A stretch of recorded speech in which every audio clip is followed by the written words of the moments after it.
नमस्कार दोस्तों, आज हम बात करने वाले हैं दुनिया के सबसे क्रूर शासक चंगेज खान के बारे में, जिसके एक आदेश पे पूरे साम्राज्य के 80% आबादी को खत्म कर दिया गया। खौफ इतना कि बड़े बड़े साम्राज्य सिर्फ नाम सुनकर उसके सामने झुक जाते। जब भी इस दुनिया के सबसे बर्बर शासक की बात होगी तो सबसे पहले नाम चंगेज खान का होगा। यूं तो चंगेज खान की बहुत सारी कहानियां हैं, पर चंगेज खान के मृत्यु के बाद मंगोलिया भाषा में लिखी गई एक किताब the secret history of the Mongols Changez Khan के बारे में वो बातें बताती हैं जो बहुत से लोगों को नहीं मालूम। तो आइए जानते हैं कैसा था चंगेज खान, कैसे उसने मंगोल साम्राज्य की स्थापना की थी। चंगेज खान एक ऐसा खूंखार हत्यारा, वो जिस रास्ते से गुजर जाता वहां मौत और तबाही के सिवा कुछ नहीं बचता था। उसके सैनिक शहरों और गांवों को लूटते समय अपनी निशानी के तौर पर लोगों के कटे सिरों का ढेर लगाते जाते थे। उसने सिर्फ लूट और हत्याएं ही नहीं बल्कि बड़े पैमाने पर महिलाओं का बलात्कार भी किया। मंगोल आक्रमणकारी चंगेज खान का जन्म 1162 के आसपास आधुनिक मंगोलिया के उत्तरी भाग में ओनोन नदी के किनारे हुआ था। उसका वास्तविक नाम तेमुजिन और पिता का नाम येसुजई था।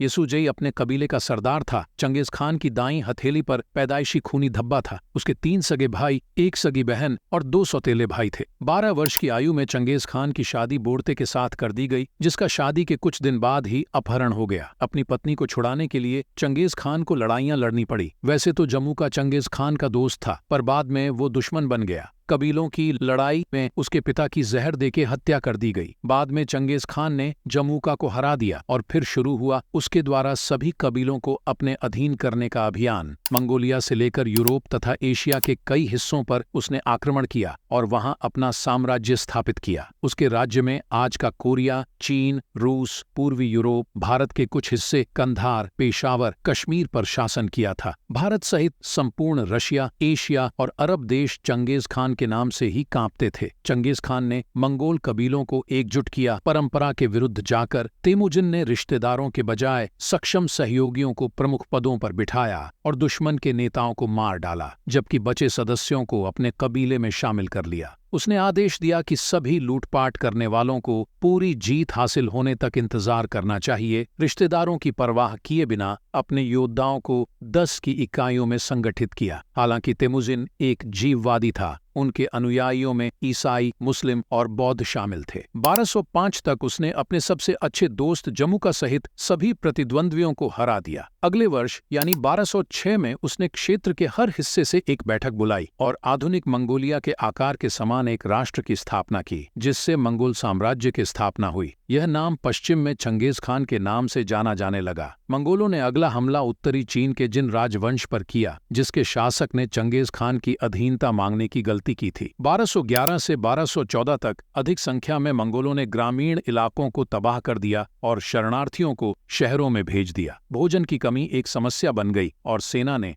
अपने ही हजारों किसानों को मार डाला। जब चंगेज खान 1225 में मंगोलिया लौटा तो उसने जापान सागर से कैस्पियन सागर तक के एक बड़े क्षेत्र पर नियंत्रण कर लिया। फिर भी उसने अपना ध्यान वापस शीजिया साम्राज्य की ओर कर दिया। लंबे समय से आराम न कर पाने के कारण उसके सैनिक थक चुके थे और उन्होंने ख्वारजम आक्रमण में योगदान देने से इनकार कर दिया था। 1227 की शुरुआत में एक घोड़े ने चंगेज खान को जमीन पर गिरा दिया, जिससे उसे आंतरिक चोटें आईं, पर चंगेज खान ने अभियान जारी रखा, लेकिन उसका स्वास्थ्य कभी ठीक नहीं हुआ। शीजिया को कुचलने से ठीक पहले 18 अगस्त 1227 को उसकी मृत्यु हो गई। चंगेज खान ने इतिहास में किसी भी व्यक्ति की तुलना में दोगुनी से अधिक भूमि पर विजय प्राप्त की थी। कई लोग उसके नाम में खान लगे होने के कारण उसे मुसलमान बताते हैं। हालांकि यह बात सच है कि किसी दूसरे धर्म की अपेक्षा उसका झुकाव इस्लाम की तरफ ज्यादा था। मशहूर इतिहासकार अता मलिक जुवायनी के अनुसार चंगेज खान ने ख्वारजमिया की अपनी विजय के दौरान मुसलमानों को धार्मिक स्वतंत्रता की अनुमति दी थी। वे नमाज पढ़ सकते थे, लेकिन कहा जाता है कि चंगेज खान ने बड़ी संख्या में मुसलमानों को भी मारा था। हालांकि